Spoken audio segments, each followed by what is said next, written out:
Hide behind a social media profile, they should think again. That's the warning from police, who say they've now arrested 11 people in connection with the online racial abuse of England players after the Euro 2020 final. Marcus Rashford, Jadon Sancho and Bukayo Saka were abused in racist social media posts after missing penalties in the match against Italy last month. And figures from the Professional Footballers Association show that more than 2 in 5 Premier League players on Twitter have received some form of abusive messages last season. 20% of the abuse identified in the report was aimed at just 4 players. Half of the messages were traced back to UK-based accounts, and more than 3/4 of the accounts sending abusive Twitter messages are still active. Sky's Becky Cotterill has more. Welcome to summer camp in central Manchester. These are talented kids, and some of them have serious prospects. But their coaches worry. The abuse faced by professionals like Marcus Rashford, something they've been fighting here for a long time.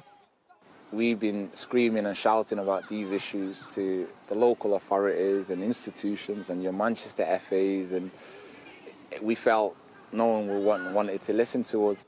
Caden Jones says he's encountered racism on the pitch. He wants to go pro, but he fears he'll be singled out because of his skin colour. If I was playing a Sunday league or grassroots and somebody says something to me, I'm not really going to care. But if someone's saying it to me and I'm in more of a professional level, you don't know how to react, because you don't want people to think, if I get angry right now, like, there's thousands of people looking at you like all eyes are on you. No wonder he's scared after what happened to some of the England team after their Euros loss. 11 people have now been arrested for racist posts targeting black players. I think it's a great news that there are some real-life consequences for people who don't behave the right way online. In general, I think we need to fight against this sense of impunity that certain people have when they interact on social media. Some sense of justice for the professionals, but the police say the tech companies need to do more. Give us the information so that we can get these people charged or summoned and take them to court. That's a really powerful statement. And I just continue to feel really frustrated that for that limited amount of effort, the real benefit they could make, and it's still not forthcoming. In a statement, Twitter said, "We have clear rules in place to address threats of violence, abuse and harassment and hateful conduct. For example, in the hours after the Euro 2020 final, we swiftly removed over 1,000 tweets and permanently suspended a number of accounts for violating our rules, the vast majority of which we detected ourselves proactively using technology." I'm speechless.